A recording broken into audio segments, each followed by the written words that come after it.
22 अप्रैल है और 2025 है, तो हम लोग 22 अप्रैल 2025 को 22 अप्रैल तो हर साल आता है और 2025 के अगले साल 2026 होगा, लेकिन ये 22 अप्रैल जो होता है हमारे लिए बहुत ही जरूरी दिवस है। क्यों जरूरी है? क्योंकि ये हमारे पृथ्वी से संबंधित है, यानी कि 22 अप्रैल को विश्व पृथ्वी दिवस मनाया जाता है। ये याद रहेगा ना? Yes ma'am. इस बार जो हमारा 55वीं पृथ्वी दिवस मन रहा है, क्योंकि इसकी शुरुआत कब हुई थी? 22 अप्रैल 1970 ईस्वी को अमेरिका में विश्व पृथ्वी दिवस प्रणाली की शुरुआत हुई थी। इसका कारण क्या था हम आपको बताएंगे, लेकिन आप पहले जान लें कि इसकी शुरुआत कब हुई? 22 अप्रैल 1970 को कहाँ हुई थी? अमेरिका में हुई थी। और किसने शुरुआत की थी? अमेरिकी के जो सीनेटर थे गिलार्ड नेल्सन, उन्होंने इसको शुरू किया था। इसके शुरू होने के पीछे की जो कहानी है थोड़ी सी दर्दनाक है। कोई भी दिवस जब मनाते हैं तो उसके पीछे कोई ना कोई कहानी जरूर होती है। ऐसे कोई दिवस नहीं मनता है, कुछ ना कुछ ऐसा कारण होता है। तो जब 1969 में एक हादसा हुआ था, बहुत बड़ा हादसा ऐसा हुआ था, ट्रेजेडी हुई थी कैलिफोर्निया के सांता बारबरा में, जब तेल रिसाव की स्थिति में जो आग लग गई थी, उससे क्या था? बहुत ज्यादा लोगों की मौत हो गई थी। कोई भी घटना हो, चाहे रेल दुर्घटना हो, चाहे जल दुर्घटना हो, चाहे प्लेन दुर्घटना हो, कोई भी दुर्घटना हो, उसमें क्या होता है? नुकसान किसका होता है? धन जन की संपत्ति का तो नुकसान होता है, लेकिन क्या होता है? मनुष्य का नुकसान भी ज्यादा होता है। तेल रिसाव की वजह से जो था बहुत सारे लोग मारे गए थे। इस हादसे में कई सारे लोग मारे ही नहीं गए, घायल भी हो गए थे, जिसके बाद से पर्यावरण संरक्षण की दिशा में एक काम करने की सरकार ने सोची, कुछ लोगों ने सोची और उन्होंने सोचा कि पर्यावरण को किस तरह से अच्छा सुरक्षित बनाया जाए, उसको हम एक दिवस के रूप में बनाए। ये कब हुआ था? 1969 में हुआ था। क्या हुआ था? कैलिफोर्निया के सांता बारबरा में हुआ था। क्या हुआ था? तेल रिसाव की घटना हुई थी।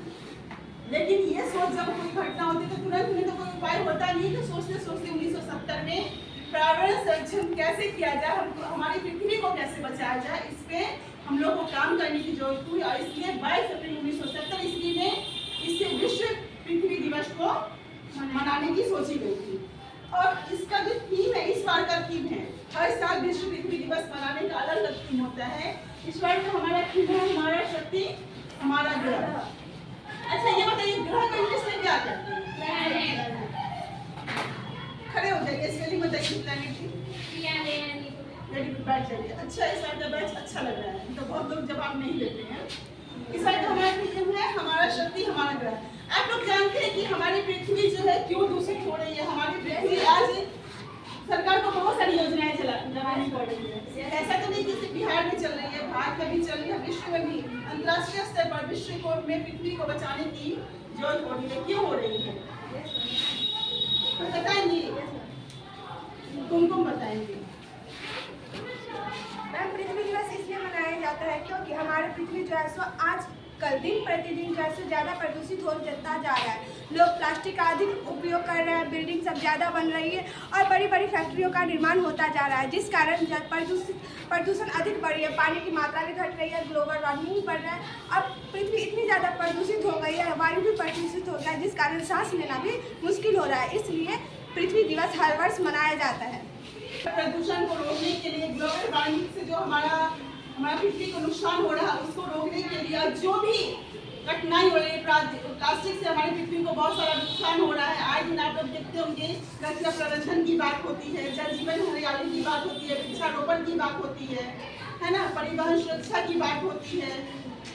सुनते हैं ना, आपके स्कूल में ऐसा नहीं कि आप 9th में हैं, आपको प्राइमरी सेक्टर से ही इस चीज को पढ़ाया जा रहा है कि वृक्ष क्यों रोकना। हम लोग समझते सब है पानी का बचाव क्यों जरूरी है। आज भी देखिए सप्ताह जैसे एरिया में क्या हुआ था, पानी नहीं आ रहा है तो पूरा रोड जाम कर दिया गया। आज हम लोग सोचे होते कि आज हम जितना पानी का बर्बाद कर रहे हैं, तो आज क्यों ये पानी जो नहीं आ रहा है इसका स्तर क्यों नीचे जा रहा है? कभी हम लोग सोचे ही नहीं सोचे। आज तो जो मिल रहा है, अगर हम इस तरह से ही पानी को बर्बाद करते जाएंगे, अगर हम पानी के संरक्षण की बात नहीं सोचेंगे तो क्या होगा? आने वाले समय में अभी जो कुछ बूंद मिल रही है वो भी बूंद हमको नहीं मिलेगी। क्या कारण हो सकता है पानी नहीं मिलने का? नहीं, 9th की बच्ची बताएगी क्या कारण है इसका। कोई एक कारण बताओ, कोई बताओ। नदियों में कल कारखाने होते हैं, फैक्ट्रियां होती है, वो अपना कचरा नदियों में बहा देते हैं। ये इससे तो वायु प्रदूषण हो रहा है। और घरेलू ये जितना भी हम लोग क्या कर रहे हैं, पेड़ पौधों को काट रहे हैं, वर्षा का स्तर क्या हो रहा है, कम हो रहा है। प्रदूषण जो हम लोग कचरा का ज़्यादा इस्तेमाल करते हैं, प्रदूषण की वजह से क्या होता है, वातावरण हमारा प्रदूषित हो रहा है, जिस कारण से ग्लोबल वार्मिंग जो है चेंज हो रहा है। ये सब बहुत सारे ऐसे कारण हैं जो हमारे पृथ्वी को सुरक्षित रखने के लिए हमें सोचना पड़ेगा, सिर्फ सरकार को नहीं सोचना पड़ेगा।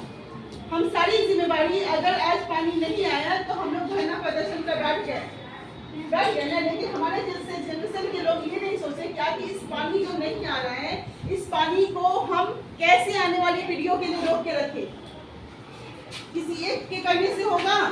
हम आपके घर में जाके नल बंद कर सकते हैं, हम आपके घर में जाके मिसयूज पानी का बंद कर सकते हैं, हम आपके घर में प्लास्टिक के कचरे को यूज करना बंद कर सकते हैं, हम आपके घर में जाके घर जाके कपड़े का थैला यूज करना दे सकते हैं?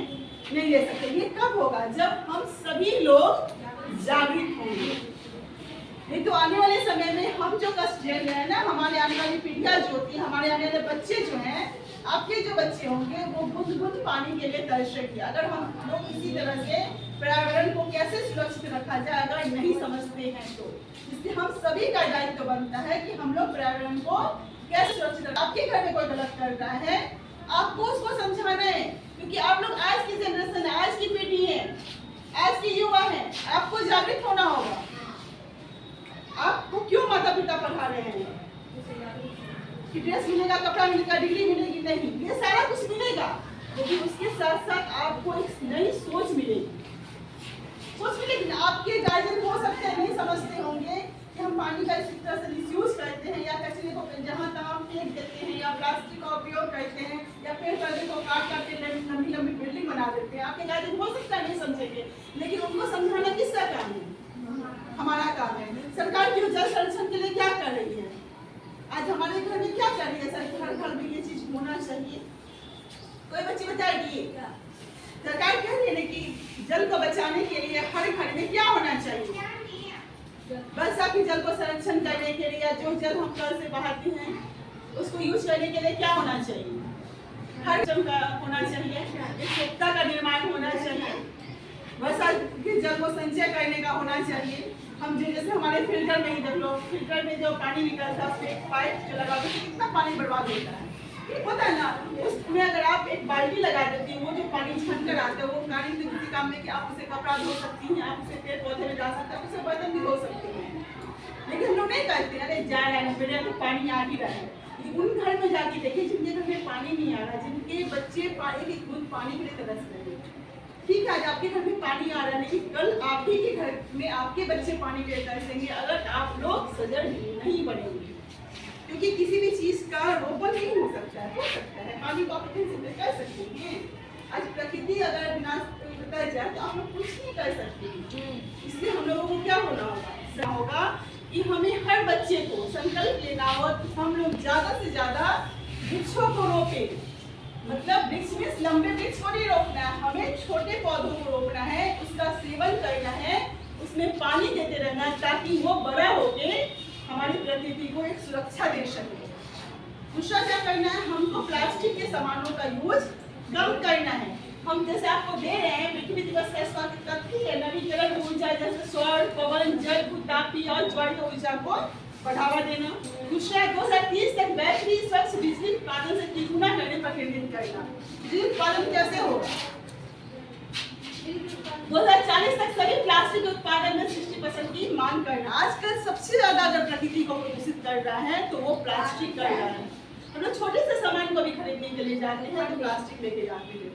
बार बार आप लोगों को बोला गया है कि एक कपड़े के थैला का यूज कीजिए, कोई महंगा नहीं है, कोई कचरा नहीं फैलाएगा, लेकिन आप लोग नहीं करते हैं। सोचते हैं जा रहा रोड नगर निगम साफ करेगा ना, नगर निगम की गाड़ी एक बार आएगी आपको साफ करेगी, लेकिन जब कचरे को आप नाला में फेंकते हैं तो हर गली मोहल्ले में क्या होता है, जाम लग जाता है, पानी आता है, गंदा पानी होता है, सड़क जाम होता है, नाला जाम होता है।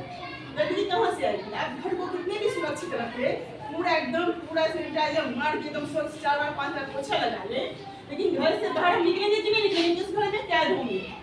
सब्जी मंडी में सब्जी खरीदने हम जाएंगे कि नहीं? घर में ही सब्जी उगा के खा लेंगे। वहाँ गंदगी होती है ना, वहाँ गंदगी कैसे दूर होगी? हमारी सोच से होगी कि नहीं होगी? तो हम सभी को सतर्क बनना है, सजग बनना है और एक संकल्प लेना है। आप सभी को आज के दिन खड़े हो जाइए और हाथ आगे कीजिए। ये संकल्प सिर्फ मेरा नहीं होता है, ये संकल्प हम सबको देखना चाहते हैं कि सब बच्चे हो। कम से कम हम लोग अपने आसपास के क्षेत्रों में पौधे को जरूर लगाएंगे और उसका सेवन करेंगे ताकि ये हमारी प्रकृति को, हमारी पृथ्वी को स्वच्छ हवा, स्वच्छ वातावरण दे सके। हम प्लास्टिक का कम से कम उपयोग करेंगे ताकि पर्यावरण को सुरक्षित बनाया जा सके। हम लोग बिजली कनेक्शन का समयानुकूल उपयोग करेंगे। समयानुकूल का मतलब है, मैं बता रही हूँ आप लोगों को बोलना नहीं है, मतलब है कि जब हम रूम से बाहर निकलते हैं तो हम लोग क्या करेंगे, लाइट को बंद कर मिसयूज लाइट का नहीं करेंगे। यही 3 संकल्प आप लोग लेते हैं। अगर चौथा, हम लोग सिर्फ अपने घर को स्वच्छ नहीं बनाएंगे, गली मोहल्ले समाज को स्वच्छ बनाने के लिए हर संभव कोशिश करेंगे। हम लोगों को भी जागरूक करेंगे वो स्वच्छता की ओर अपना कदम उठाएं। ये सिर्फ हमारा संकल्प नहीं है, ये हमारा दायित्व है जिसको हम सबको निभाना है। आप लोग सब निभाएंगे? कितने लोग इस सामाजिक कार्य में मेरा साथ देते हैं, क्योंकि मैं सोशल वर्क का काम करती हूँ, वृक्षारोपण का मैं बहुत काम करती हूँ। आप लोग जहाँ भी वृक्ष लगाएं, जिस जगह पे भी वृक्ष लगाएं, वहाँ का फोटोग्राफ्स, ठीक है, और जब उस वृक्ष का सेवन करते हैं मुझे वीडियोज फोटोग्राफ भेजिए, ताकि इस मुहिम से अभी तक लाखों बच्ची मेरे जुड़ चुकी है वृक्ष लगाओ मुहिम से। हम चाहते हैं कि आप सभी बच्चे भी पर्यावरण की सुरक्षा के लिए अपना योगदान दें और समाज में एक आदर्श नागरिक बनकर